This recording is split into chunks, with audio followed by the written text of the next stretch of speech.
Hello, Wisco history students, and welcome to our final lesson on the end of the Cold War. Certainly, the Cold War is the biggest event in the world since 1945. It started in 1945 with the dropping of the atom bomb that eventually led to the United States emerging as a superpower. Also, out of World War II came the Soviet Union, a backwards Russia that eventually became a major superpower to rival the United States. And then, certainly from 1945 all the way to the 1980s, you're going to have the superpower challenge between the United States and the Soviet Union, between capitalism and communism, and certainly a major world war that many thought could be World War III, just simply because of all the nuclear weapons that both sides had stockpiled and had eventually pointed at each other. Well, it wasn't World War III, and eventually the Cold War is going to come to an end, and that's going to be the basis for our final lesson here today. Guys, in considering the 1980s and the final decade of the Cold War, to understand the energy, the excitement, the patriotism, and eventually our victory in the Cold War of the 1980s, just want to take a quick look at the 1970s. And I would say that in many ways, the 1970s was a real bummer.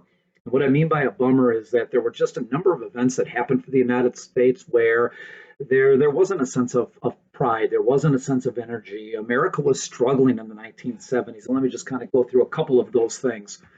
Um, you had Vietnam, and Vietnam finally coming to an end. And when Vietnam came to an end in 1973, for as much as it was time to get out of that war, the troops did not come home to the parades and to the celebrations. And we didn't come home with a victory like we were hoping for. And in many ways, Vietnam became a kind of a major stain on our military record. And certainly that didn't lead to much excitement.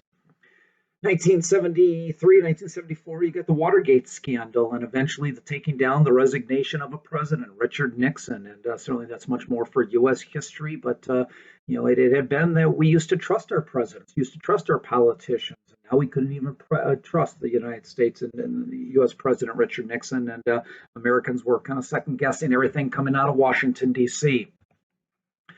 In the early 1970s, and we touched on some of this related to the Middle East, that there was the start of a recession and gasoline prices that went up and inflation that set in and a decade-long recession that Americans really just were struggling economically and struggling at home. And that also kind of contributed to the protests that eventually led to the end of the Vietnam War. How can we be fighting a war on the other side of the world against an enemy that we don't understand when we've got our own economic problems here at home? Following Richard Nixon was this man, Gerald Ford. And unfortunately for Gerald Ford, he'll go down as one of the weakest presidents in American history. It probably really wasn't his fault. I mean, he was thrust into the presidency because of the Watergate scandal, and certainly a lot of Americans were just not having much trust in the things going on in Washington. And Gerald Ford, had to kind of fill that role at a time in which Americans didn't really want to pay much attention to the presidency.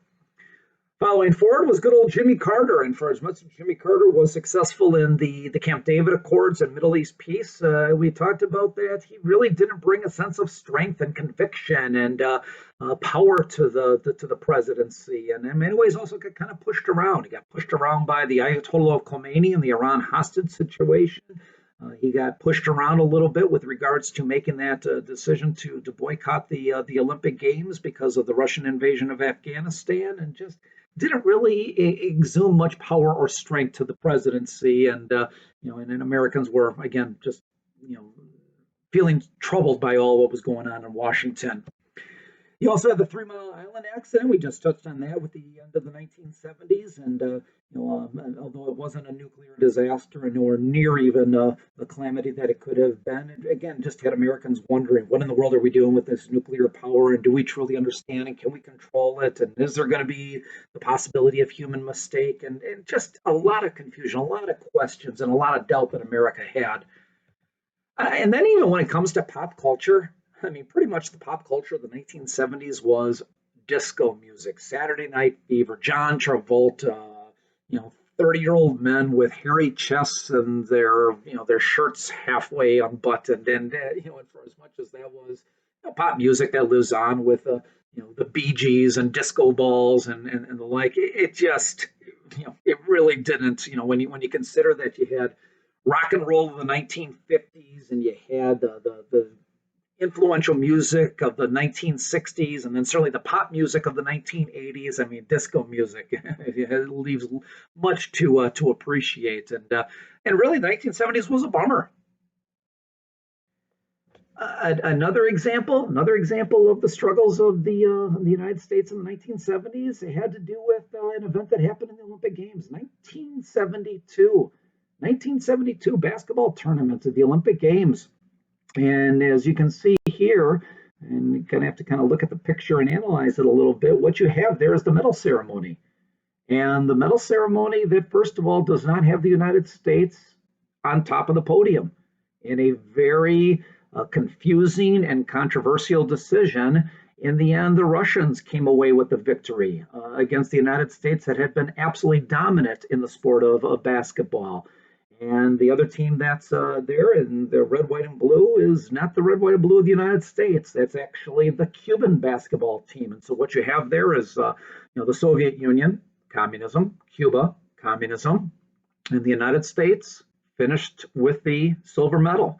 But because of the scandal and the controversy surrounding the way that ended, and then the Cold War struggle that was going on, the United States made the decision that they would not go to the medal ceremony. And although it may seem like that's being sore losers, it was because they knew the politics and what was going on with the Cold War, and they were not going to be second. And for as much as it just has to do with the sport of basketball, keep in mind that the Cold War was about competition in many different areas, from the space race to the arms race and economic competition, all that, and even Olympic competition. And the United States was not going to go to a award ceremony where it felt that it got very much ripped off in terms of that final victory. And so, again, just another example of where things just were not going well for the United States.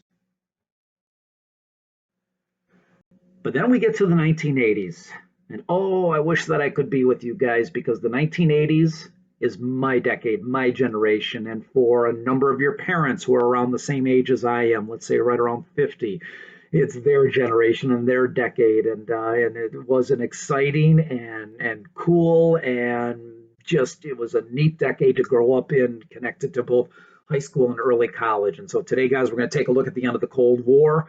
We're going to see how that bear and that bald eagle are going to eventually, fight to the end, and we're going to see how the end of the Cold War is going to wrap up, and how both the United States and the Soviet Union, both Ronald Reagan and Mikhail Gorbachev, are going to contribute to the end of that Cold War, and how it eventually does not become World War III. And yet in the 1980s, it once again looked like, with an arms race, that it was going to be that way. So as we consider the 1980s, we're going to consider the leadership of two men. On the left here, Ronald Reagan. Ronald Reagan and what he's going to bring to the presidency. Ronald Reagan, who was an outsider to Washington, D.C. The highest position that he had politically was governor of California. Some of you might be aware that he was also a Hollywood actor. He was somewhat a Hollywood star. I mean, not an A-lister, but nonetheless a very popular individual. And people were kind of surprised, how in the world could an entertainer become president of the United States? Kind of sound familiar going back to 2016? Well, this entertainer knew how to use entertainment and knew how to use his public speaking skills and use his flair to eventually bring a sense of strength and dignity to the United States, to the presidency, at a time when we absolutely needed it. And also in the 1980s comes this man, Mikhail Gorbachev, and we're going to see today that maybe more so than Ronald Reagan, the ideas, the leadership, the philosophy of Mikhail Gorbachev, maybe more than anything else, eventually contributed to the end of the Cold War. Because what you have here with the Soviet Union is another strong leader. We've touched on in the past: Vladimir Lenin, Joseph Stalin, Nikita Khrushchev, Leonid Brezhnev, and now Mikhail Gorbachev. But what was different about Gorbachev is that he was willing to publicly admit communism had its weaknesses, communism had its flaws, and it was time for the Soviet Union to reform, to restructure, to do something differently than had been done previously, and in many ways that led to the demise of the Soviet Union. We're eventually also going to see that these two men are going to form a very unique friendship. For as much as Ronald Reagan is going to call the Soviet Union the evil empire, and I had you guys look at that evil empire speech yesterday, and certainly is going to talk tough against Gorbachev and the Soviet Union, These two men also formed a unique relationship, and a relationship that eventually had them openly communicate and talk about how they could bring about an end to the Cold War struggle and how they could do that without resorting to eventually nuclear warfare.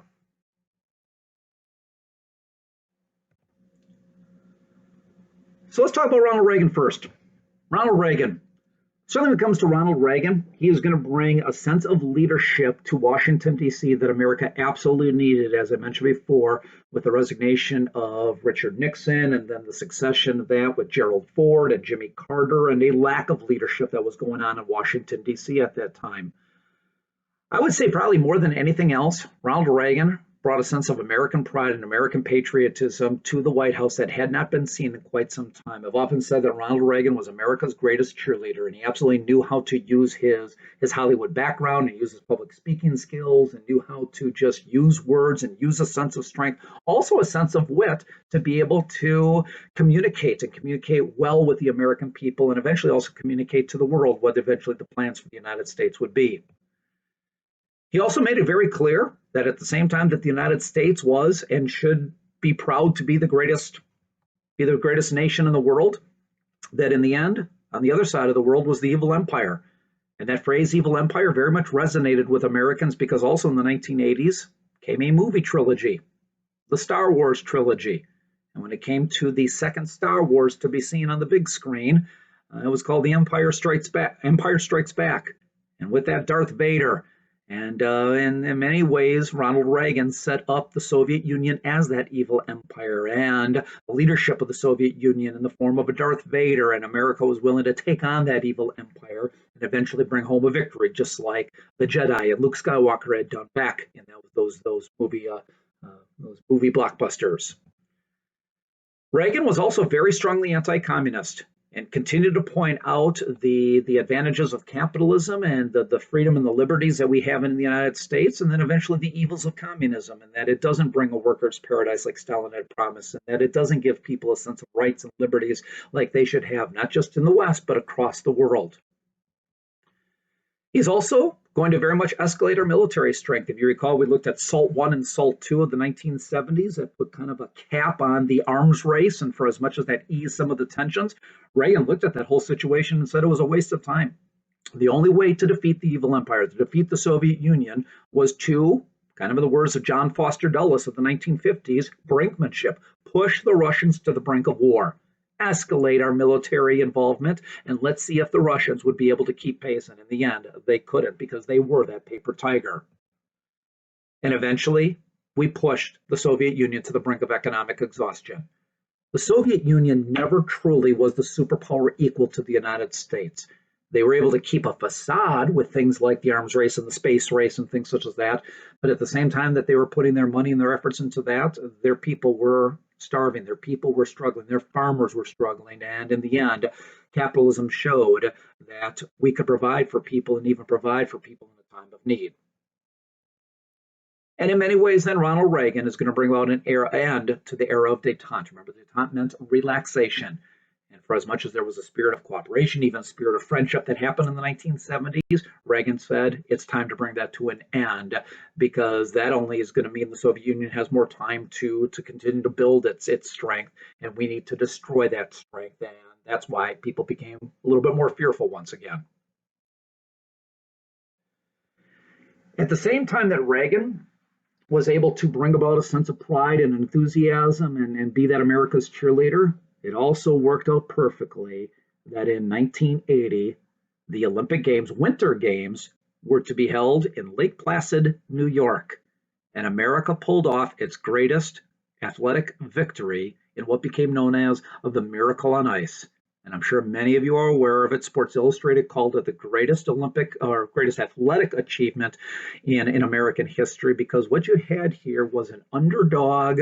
Nobody gave them a chance. Group of college hockey players that went up against the Soviet Union.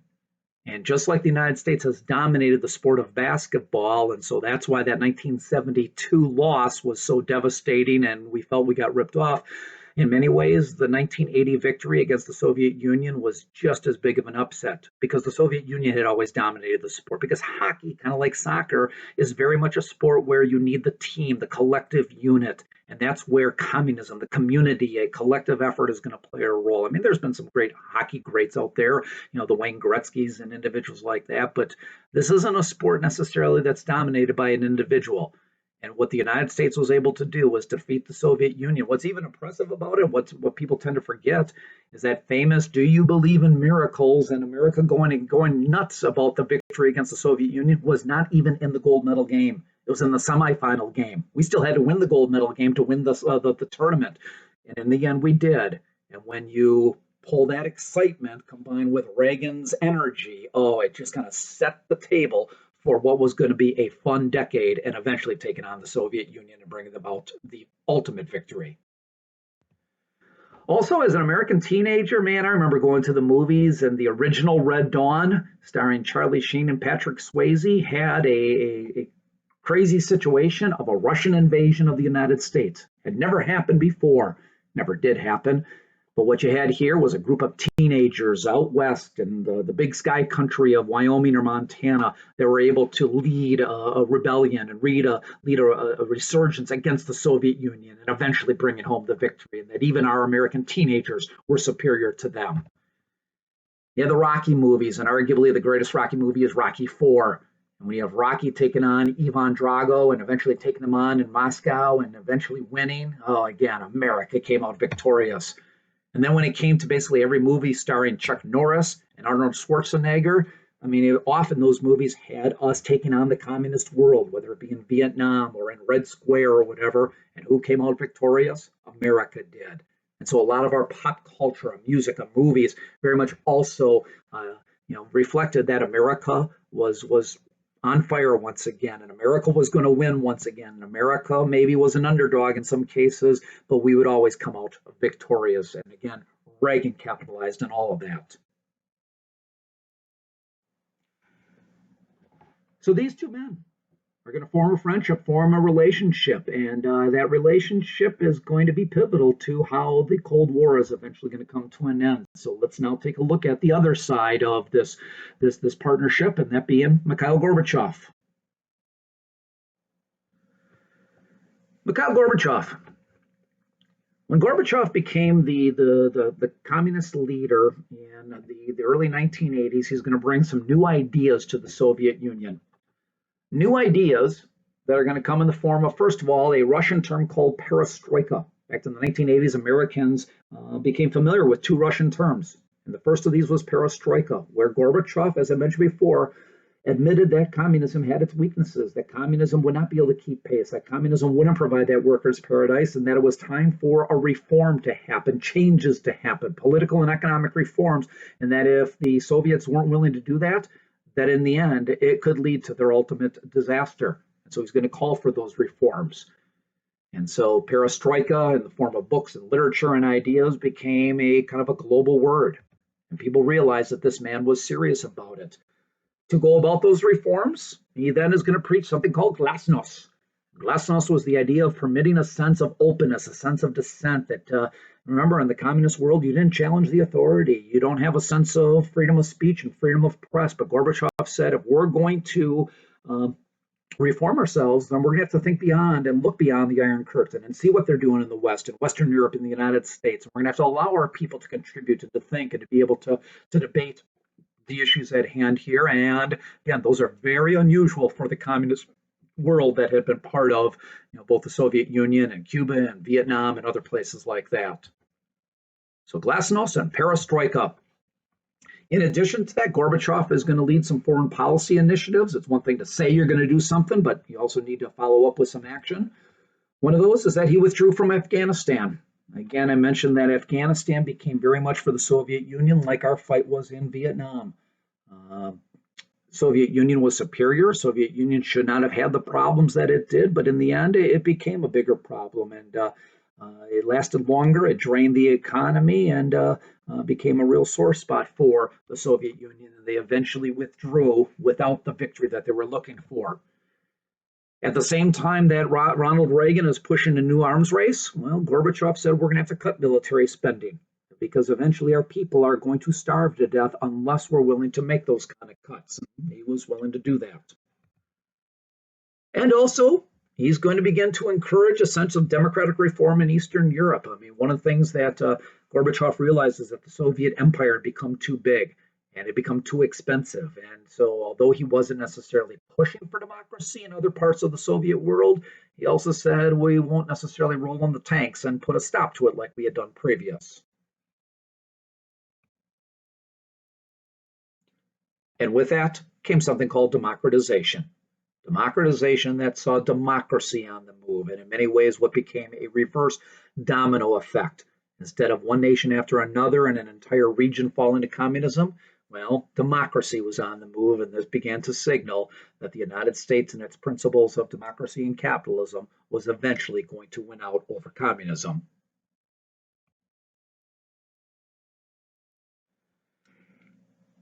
Additionally, there's going to be a series of summit conferences that are going to happen between Reagan and Gorbachev that are going to become high-profile events, kind of similar to when, let's say, Trump met with Kim Jong-un, a couple of years ago. That brought a lot of international attention to it, and but these were even bigger just simply because of the superpower challenge that had been in existence for some 4.5 decades throughout the Cold War. From 1985 to 1988, Reagan and Gorbachev are going to visit each other's countries. And when they do so, yes, extending hands and being able to openly communicate, but also there was an agenda. And both sides had an agenda for how the Cold War was to come to an end and how both sides could be able to do well for themselves and negotiate their side in the midst of these conferences. They discussed things related to arms control, and so as the Soviet Union was backing down and the United States was escalating, they talked more about arms control and that they didn't want to see the nuclear annihilation that possibly could come with the nuclear weapons that were at hand at that point. Also, there was a lot of talk about human rights issues. Certainly, Reagan is going to point out quite a bit that communism leads to human rights issues because there isn't the freedom of press, the freedom of speech, the freedom of assembly, the freedoms that are not just American freedoms, but are human rights, universal rights, and that became a big part of the discussion. And out of that discussion became a treaty called the INF Treaty. And the INF Treaty is going to put some serious cuts in both medium and long-range missiles. Some of that had already started to come into play with the SALT agreements of the 1970s, but this will put in some real cuts in the kind of missiles to be able to take the nuclear warhead to the other side of the world. And these summit conferences will bring about a certain humanity to the Cold War. Americans actually took to Mikhail Gorbachev, and they took to his wife, who's pictured there. I believe her name was Rosalind, although I have to double check that here. And we saw just kind of a different personality, not so stuffy, not so angry. I mean, smiles and kind of a warmth that we had never really kind of experienced out of the Soviet Union or out of their leadership before with some of the men that I mentioned previous to all that.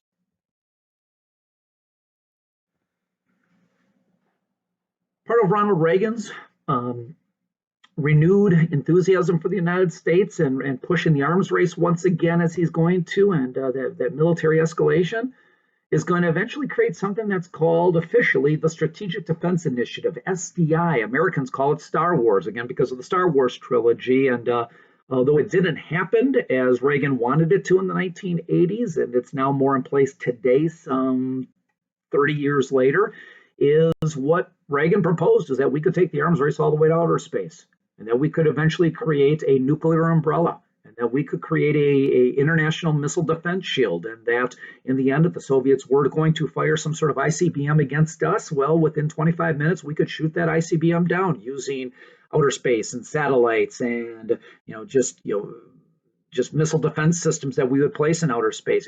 Again, the science wasn't in place and the technology wasn't in place to do it, but it also showed to the world, and especially showed to the Soviet Union, how far we would go with this if necessary.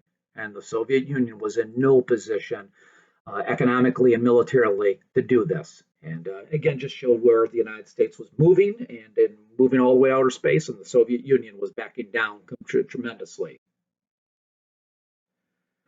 And then we get to changes in the Soviet Empire. Changes that, first of all, are going to happen in Poland. 1981. As I mentioned, the Soviet Empire is going to begin to crumble, but it's not going to crumble overnight. But the first place where there's going to be a little weakening that's going to happen is going to be in the Eastern European country of Poland, where back in the 1950s there had been some uprisings, but every time there was an uprising, as the Soviets often did, they just rolled in the tanks. They suppressed those uprisings and reestablished their power and their authority. Well, in 1981, a labor party, a bunch of blue-collar factory workers, a bunch of electricians are going to come together in one major labor party called Solidarity. And their basic argument is going to be it's time for the Polish people to reestablish economic control over their own country and over their own resources and over their own factories. And no longer should all the decisions be done from Moscow, from the Kremlin, from Russia itself. They wanted to reestablish control over Poland, and they were willing to unite as one large group to be able to show the Soviet Union just how serious they were. The United States became involved with this. The Catholic Church, having both historical and religious influence in Poland, became involved with this. That's Pope John Paul II there on the left, who was a very politically active pope throughout the time period of the Cold War. And the man with the mustache is a man by the name of Lech Walesa.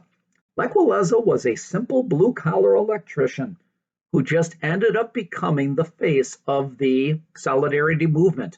He wasn't looking for it. He wasn't, competing to be in this position here. And he was just a simple, humble, blue-collar factory worker.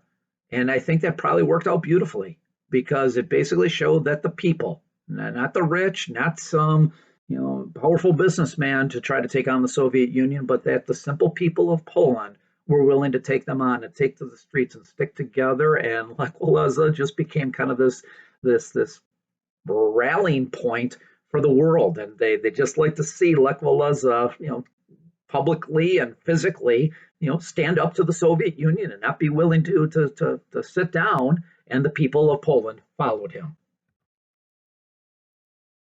Picture of Lech Walesa later.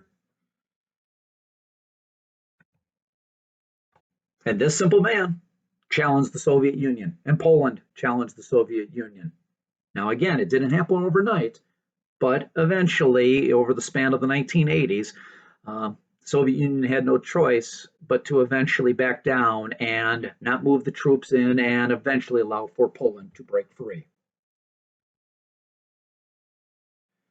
And then with that, you get to the greater democratization. Democratization that, first of all, just spread throughout all of Eastern Europe. Again, as we just covered, started with Poland throughout the 1980s and then became kind of the example that if you're willing to come together, be willing to fight effectively, be willing to rally around a leader, be willing to kind of look to their example, that this could work and could work effectively. Then on top of that, you got Gorbachev, who wasn't willing to, kind of step in the way or stand in the way of what these leaders were doing, and as I said, was willing to even encourage a sense of democracy among those Eastern European satellite nations. Also, on top of that, and I mentioned this earlier, the Soviet Union came to understand that its empire outside of the Soviet Union itself had just become too expensive, and as they were looking to save money and and save face among their people, it was time to maybe kind of loosen the grip over some of those places like Poland and other parts of Eastern Europe, all the way to Germany. Communist power was absolutely crumbling. I mean, and this was just certainly being showcased around the world, and people recognized that the Soviet Union was coming to an end. The question was, what would that end eventually look like, and how much would the Soviet Union still just hold on and make one last gasp for what they had hoped would eventually be them ruling the world? And what you had again was a reverse domino effect. A domino effect that played a role in Southeast Asia, where we eventually got involved with Korea and Vietnam and was concerned about communism spreading throughout in the region. Well, now it was going the opposite way, and democracy was spreading throughout Eastern Europe and then beginning to spread in other regions as well. And then for many people, kind of the symbolic end to all of this is that eventually, when the people of East Berlin, combined with help from West Berlin in 1989, brought the Berlin Wall down. Still going to take another 2 years after that for the Soviet Union to crumble, but in many ways that physical symbol that had been built in 1961 and had been the kind of the source of divide in Europe, for almost 3 decades, when it was brought down, everybody knew that this meant the end to the Soviet Union and the communist grip that it had for such a long time.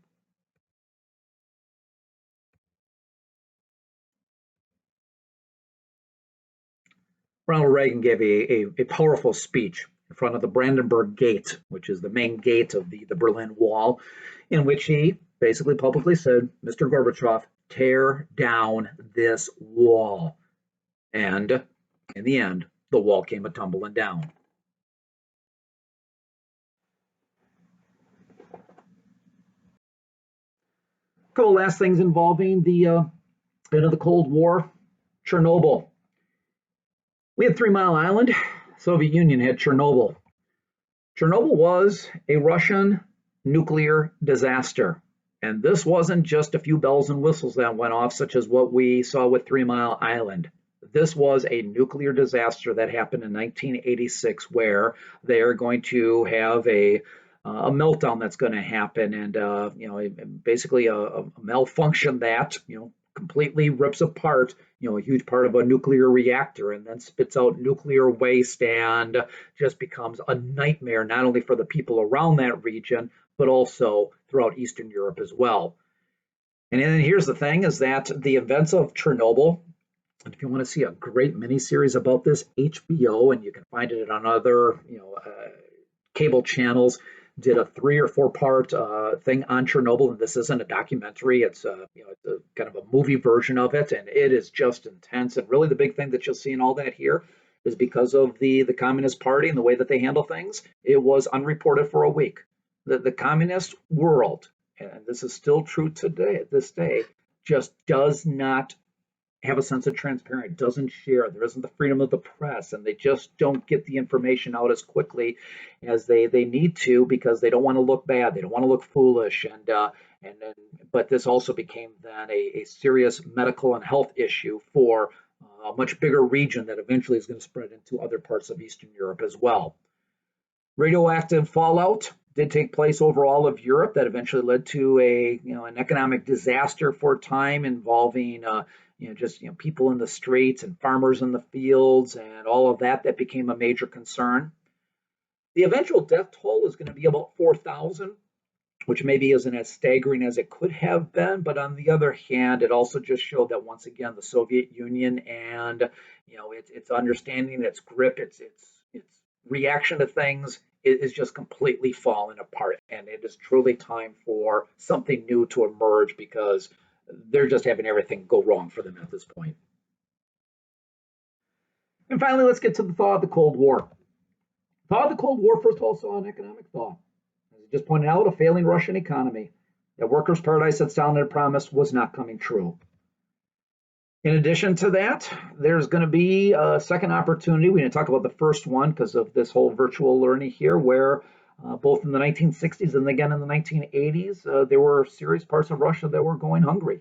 And America had to make a decision. Do we allow our enemy to starve, or do we sell them a surplus of our grain? Well, we decided to sell them a surplus of grain, even though our enemy, to show them the benefits of capitalism. That it may not be perfect. There can be problems with capitalism, but we have enough. And we have enough to even feed people and even feed our enemy.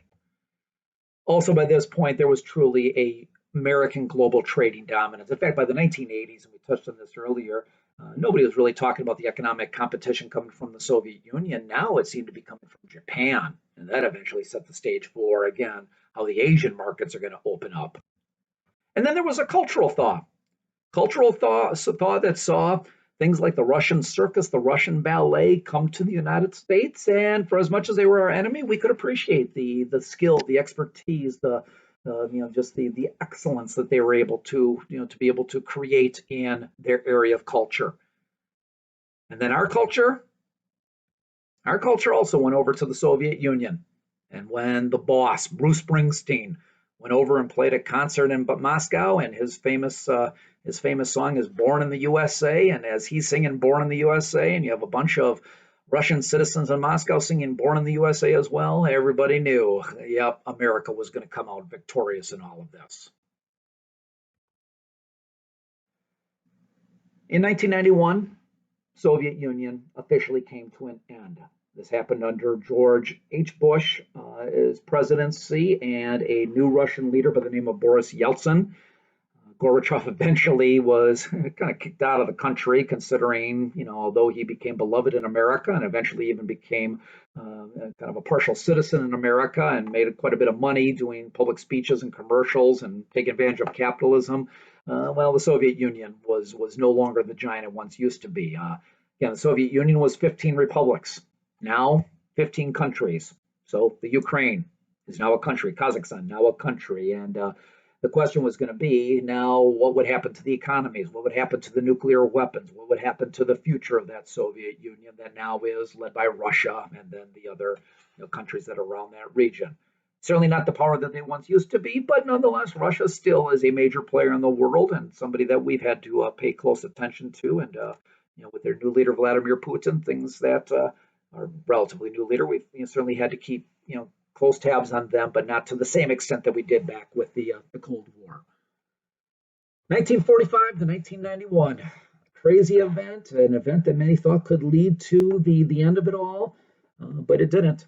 And America came out victorious, and America then in the 1990s is going to celebrate. We're going to celebrate under the presidency of Bill Clinton, and it became an era of triumphalism. That's going to be for our final lesson, and with that, we bring the Cold War to an end. God's blessings. You can remember that God loves you and will always hold your hand, and just continue to trust and lean on Him for everything.